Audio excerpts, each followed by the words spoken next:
नमस्कार, मी प्रिया पुन्हा एकदा तुम्हा सर्वांचं मनापासून खूप खूप स्वागत करते.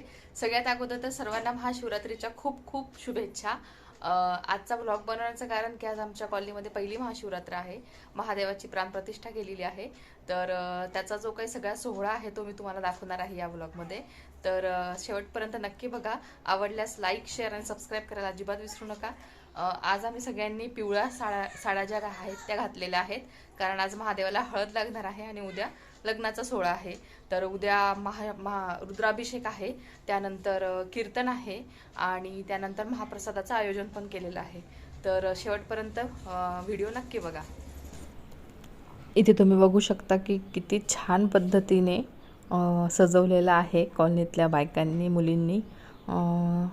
मस्तपैकी छान बल्ब लावला आहे आणि माळा अडकवलेल्या आहेत. ॲक्च्युली हे बेलचं झाड आहे आणि त्याच्याखालीच महादेवाची प्राणप्रतिष्ठा केलेली आहे गेल्या वर्षीच घटस्थापनेच्या दिवशी. आणि आता जो आहे हळदीसाठी हे ताट मी सजवलेलं आहे छानपैकी फुलांनी आणि मध्ये तेल आणि हळद आपण महादेवाला लावणार आहोत. इथे काकू ज्या आहेत आमच्या जोशी काकू त्या खूप एन्जॉय करत आहे हळदीचा समारंभ. काकूंसोबत दीपू त्या खूप उत्साह आहे, त्यामुळे पूर्ण कॉलनीला उत्साह येतो. खूप भारी वाटत होतं. तर आम्ही सगळ्याजणी महादेवाला पानाने जे आहे ती हळद लावून घेत आहे एक एक जण. खूप छान वाटत होतं. एकीकडे हळदीचे छान गाणे लावले होते. दीपलक्ष्मीला फार उत्साह होता. सगळ्यांनी पिवळ्या साड्या घातल्या, तसं तिने पण घातली होती. दुसऱ्या दिवशी मी पांढरी साडी घालून रेडी होते महादेवाची पूजा करायला. इथे छानशी आम्ही सेल्फी घेतली फॅमिलीने आणि नंतर मी गेली महादेवाच्या पूजेला. आम्ही दोघांनी मिळून पूजा केली, सोबत दीपलक्ष्मी पण होतीच. छानपैकी महादेवाची पूजा केली. त्यानंतर मग फराळ केला. दुपारी साबुदाणा वडे केले होते खायला आणि संध्याकाळी कार्यक्रमाची तयारी होती, त्याच्यामुळे पटकन आवरून घेतलं. संध्याकाळ झालेली आहे आणि रुद्राभिषेक जो आहे तो कॉलनीमध्ये सुरू झालेला आहे. त्यानंतर स्वरूपा नसवाले यांची कीर्तन सेवा होणार आहे थोड्या वेळासाठी आणि नंतर महाप्रसादाचं आयोजन करण्यात आलं आहे. तर मी तुम्हाला थोडक्यात क्लिपमध्ये दाखवते की कशा पद्धतीने कार्यक्रम होतोय तो. इथे छान कार्यक्रमाला सुरुवात झालेली होती. अभिषेक एकीकडे चालू होता. सुंदर अशी मुलींनी रांगोळी काढलेली होती आणि इथे गुरुजी जे आहे ते रुद्राभिषेक सांगत होते. पूजेला जोशी काका आणि जोशी काकू बसलेल्या होत्या, त्यामुळे मस्त सगळं वातावरण छान एकदम प्रसन्न झालेलं होतं आणि आम्ही सगळेजण रेडी होतो पुढच्या कार्यक्रमासाठी. छान संध्याकाळ झालेली होती. सगळेजण येत होते कार्यक्रमासाठी आणि मग त्यानंतर जे आहे कार्यक्रमाला सुरुवात झाली. मी जे आहे ते सूत्रसंचलनाचा भाग घेतलेला होता.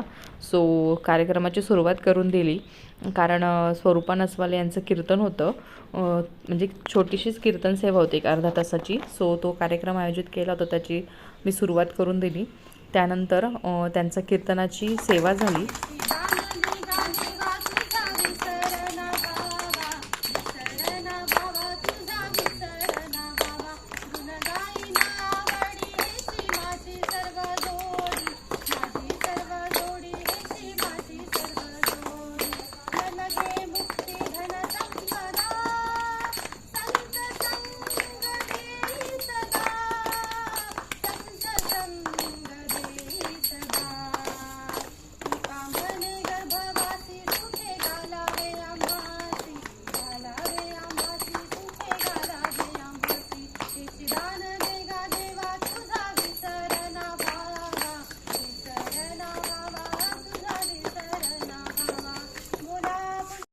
नंतर समारोपाचा कार्यक्रम झाला, सत्कार समारंभ झाला आणि नंतर सत्कार मूर्तींसोबत एक छानशी आम्ही सेल्फी घेतली आणि मग आम्ही दोघं निघालो सावेडीच्या मंदिरामध्ये, हनुमानाच्या आणि गजानन महाराजांच्या. तिथे एक छान सेल्फी घेतली तिघांची.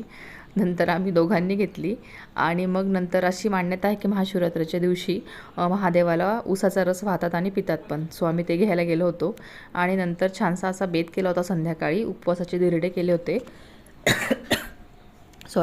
आणि चटणी केलेली होती. छान मऊ लुसलुशीत झालेले होते आणि अशा पद्धतीने आमचे दोनही दिवस अतिशय मजेत गेले. थँक्यू. Bye bye.